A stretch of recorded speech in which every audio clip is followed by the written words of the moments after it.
जय माँ इंद्राक्षी जय अम्बे। इंद्राक्षी धाम में दर्शकों आप सभी का हम हार्दिक स्वागत करते हैं। आइए इस विशेष अंक में हम बात करते हैं हरियाली तीज के बारे में, जिसे हम कजली तीज के नाम से भी जानते हैं, तीजों के नाम से भी जानते हैं। ये बहुत ही मिठास से भरा हुआ पर्व है, हर्षोल्लास से भरा हुआ पर्व है। और कल हरियाली तीज मनाई जाएगी। कल 27 जुलाई की हरियाली तीज है। तो आज हम आपको 26 तारीख में ही इसकी सारी चर्चा आपके संग करते हैं। आइए पहले आज का हम पंचांग देखें। 26 जुलाई सन 2025 दिन शनिवार, संवत 2082, श्रावण मास, शुक्ल पक्ष, तिथि द्वितीया। आज द्वितीया है और कल तृतीया है। नक्षत्र आश्लेषा, राहु काल 9 से 10:30, दिशा शूल पूर्व दिशा। सावन के महीने में शुक्ल पक्ष की तृतीया को ये तीज हमेशा मनाई जाती है और इस तीज को कजली तीज के नाम से भी पुकारा जाता है।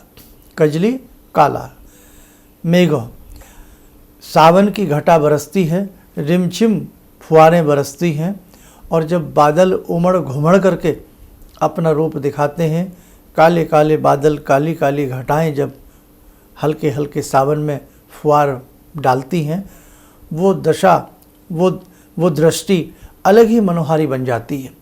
सावन की छटा देखते ही बनती है और कजरारे जो मेघ होते हैं, उन मेघों की ही उपमा से इसको कजली तीज भी कहा जाता है।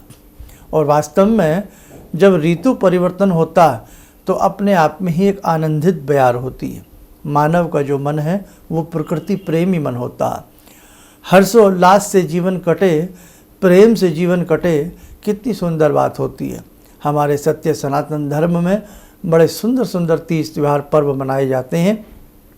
आज बहुत पर्व केवल बस संख्या मात्र रह गए हैं, लेकिन बहुत सारी चीज़ें विलुप्त होती जा रही हैं। कजली तीज में कल के दिन हमारी माताएं, बहनें, बेटियां, कल के दिन जो विवाहिता हैं वो बहुत बच्चियां अपने मायके जाती हैं, भाइयों के साथ मायके जाती हैं और वहाँ नाना भांति से वो अपने इस पर्व को मनाती हैं। और कहीं कहीं भाई जो हैं वो अपनी बहन के यहाँ, जिसको हम सावन की कोथली कह सकते हैं या और बहुत सारी अपनी अपनी प्रांतीय भाषाओं में आप लोग कहते होंगे, वो लेकर भी जाते हैं। और ये भाई का प्रेम, बहन का प्रेम, और हम लोग प्रकृति प्रेमी तो होते ही होते हैं, ऊपर से सावन की घटा है ना, तो ये सारी चीज़ें प्रकृति में और मन में सुंदर एक विहार उत्पन्न करती हैं और बड़ा ही आनंदित मन होता है। कजली तीज में, हरियाली तीज में भवानी का पूजन किया जाता है। इसलिए जिनके यहाँ कजली तीज ना मनाई जाती हो, अपने घर में भगवती दुर्गा का पंचोपचार विधि से पूजन करें, यानी कि धूप दीप भगवती को अर्पण करके। और गौरा और पार्वती का भी पूजन किया जाता है। गौरा पार्वती को भी धूप दीप अर्पण करें। आपके घर में शिव पार्वती की फ़ोटो ना हो तो केवल भवानी का भी चित्र हो, क्योंकि जो भवानी हैं उन्हीं को हम पूज लें तो अपने आप में बहुत है।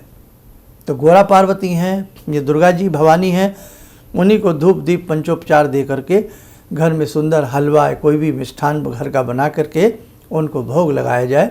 और फिर भोग लगाने के साथ साथ जो भी आपको भवानी का कोई मंत्र, स्तोत्र आदि आपको याद हो, वो उनके समक्ष बैठ करके पढ़ा जाए। और अपने पूरे परिवार के लिए, अपने पूरे देश के लिए, पूरे राष्ट्र के लिए भवानी से प्रार्थना की जाए कि चहूँ ओर खुशहाली रहे, चहूँ ओर प्रेम रहे, चहूँ ओर वात्सल्य और ममता पनपती रहे। और अब तो ये सब चीज़ें बहुत कम हो गई हैं। इसी पर्व में बहुत सुंदर तरीके से अच्छे वस्त्र पहनना, झूला झूलना और हाथों में मेहंदी रचाना, नए नए प्रकार के बेल बूटों से हाथ को सजाना, नई नई प्रकृति के रंग उसमें बखेर देना और फिर झूलों के हर पेंग पे नाना भांति के अपने अपने लोकगीत, मंगल गीत गाना। और बहुत ही अच्छा एक समा हुआ करता था। अब बढ़ती जनसंख्या, कटते वृक्ष, वो आमों की डाली, वो झूले, वो तो सब एक स्वप्न मात्र सा लगता है। लेकिन जहाँ भी कहीं आज इस प्रकार का दृश्य होता होगा तो वास्तव में वो दृश्य स्वर्ग से कम नहीं। हकीकत बात है ये। आज दोबारा से प्रकृति मोड़ लेगी। आप देख लेना, दोबारा से लोग प्रकृति प्रेमी बनेंगे। आज दोबारा से वो मड हाउस बन रहे हैं, दोबारा से वो सारी कल्चर आ रही है जिसमें हम पैसा दे दे करके 2-4 रात गुजार करके अपना मन खुश कर लेते हैं। आज वो स्थिति धीरे धीरे बढ़ती चली जाएगी। और हम तो कहते हैं पुरातन जो समय रहा है वो बहुत ही वैभव से भरा रहा है, बहुत ही ज्ञान से भरा रहा है और बहुत ही शांति से भरा रहा है। आज हमारे पास संसाधनों की कमी नहीं है, लेकिन हमारे पास सुख की कमी है, हमारे पास शांति की कमी है। तो बेटे ध्यान रखना, जिनके घर में यदि ये कजली तीज नहीं भी मनाई जाती हो तो कम से कम आप भवानी दुर्गा का बहुत अच्छे से, भवानी पार्वती का बहुत अच्छे से पूजन करना और भवानी से अपने दोनों हाथ जोड़ करके प्रणाम करते हुए भवानी से अपने मन की बात को ज़रूर कहना। आज मन में जो कुंठाएं हैं, मन में जो घर घर में परिवारों में बहुत सारे दुख हैं, अब दुखों का कोई लिमिटेशन नहीं है ना। अनलिमिटेड लोग परेशानियों में जीवन को जी रहे हैं। कोई शरीर से दुखी है, कोई मन से, कोई तन से, कोई धन से, नाना भांति से लोग पीड़ाओं में कर्रा रहे हैं। और आदमी की तो बात है ही, लेकिन पशुओं के ऊपर जो घोर अत्याचार हो रहा है, किसके द्वारा? मानव के द्वारा हो रहा है। तो उनकी जो मूक साइलेंट जो उनकी पीड़ा है, जो उनका दर्द है, वो आज चहुं ओर हवाओं में व्याप्त है। इसलिए बेटे ध्यान रखना, ऐसे सुंदर पर्वों पर उनकी सेवा करना, उनके प्रति भी मन के अंदर एक मित्रवत्ता लाना, उनके प्रति भी मन के अंदर आदर भाव लाना। और बस अच्छे से सभी अपने तीज त्योहारों को मनावें, भाई बहनों में बहुत अच्छे से प्रेम रहे, घर घर में झूले डलें, घर घर में एक सुंदर प्यार रहे। और सावन की ये जो घटा है, सावन का जो ये मौसम है, वो सभी के लिए आनंदित हो, सुखमय हो। तो कल का बेटा सब लोग ये ध्यान रखना। आइए समय हो चला आज की ध्यान साधना का। जुड़ते हैं जगदम्बा जगत जननी माँ भवानी से। ओम सिंदूरारुण विग्रहां त्रिनयनां माणिक्यमूले स्फुरात् स्तारानायकशेखरं स्मितमुखी बापेन वक्षोरुवां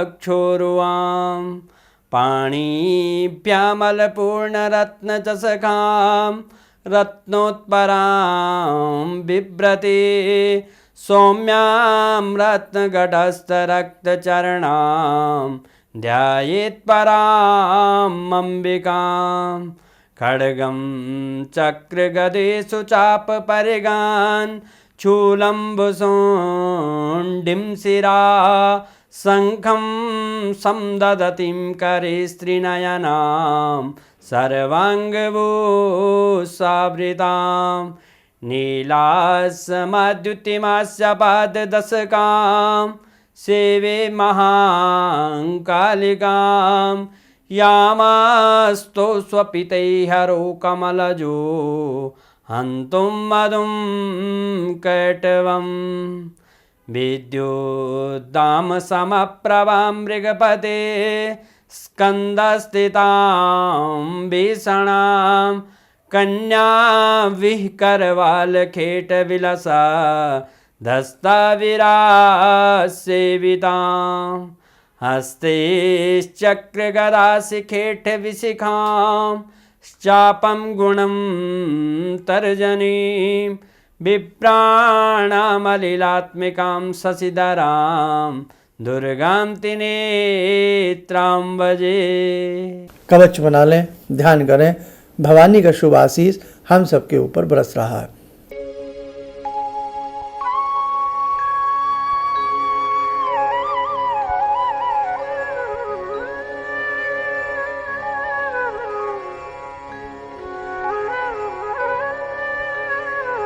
ओम बोलते हुए नेत्र खोलें, सामान्य हो जाए। देखो साधको, वैसे तो अब मन की बातें रह गई हैं। मन में आए तो हम दिवाली मना लें और मन में ना आए तो हम होली भी ना मनाएं। मन में आए तो हम ये कर लें और मन में ना आए तो ना करें। इसका कारण कि मन में दुख इतना है ना।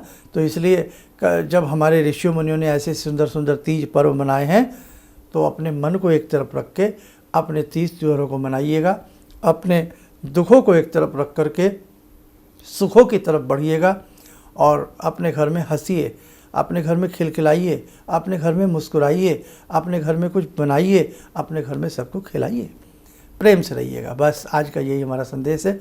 चलिए आप सब लोग सुखी रहें, स्वस्थ रहें। इन्हीं शुभकामनाओं के साथ हम अपनी वाणी को विराम देते हैं। जय जय अम्बे। भगवान से जुड़ो और भगवान को से जुड़ने का जरिया आपने बताया, बहुत अच्छा लगा, बहुत धन्यवाद। और सनातन धर्म को जिंदा रखने के लिए आप जो प्रयास कर रहे हैं वो बहुत सराहनीय है। हम लोग को मौका मिला है, हम लोग भाग्यशाली हैं जो आपके करीब आने का हम लोग को मौका मिला है। किसी भी समस्या के समाधान के लिए मिले प्रसिद्ध हस्तरेखा एवं वास्तु विशेषज्ञ प्रोफेसर धर्मेंद्र शर्मा जी से। नोट: शिविर में भाग लेने हेतु एवं व्यक्तिगत रूप से मिलने के लिए कॉल करने का समय सुबह 10 बजे से शाम 6 बजे तक। हमारे विभिन्न ज्ञानवर्धक कार्यक्रम देखने के लिए आप हमें अभी सब्सक्राइब करें, बेल आइकन को प्रेस करें ताकि आप देख सकें हमारा कार्यक्रम सबसे पहले। और अधिक जानकारी के लिए फेसबुक पेज को लाइक करना न भूलें।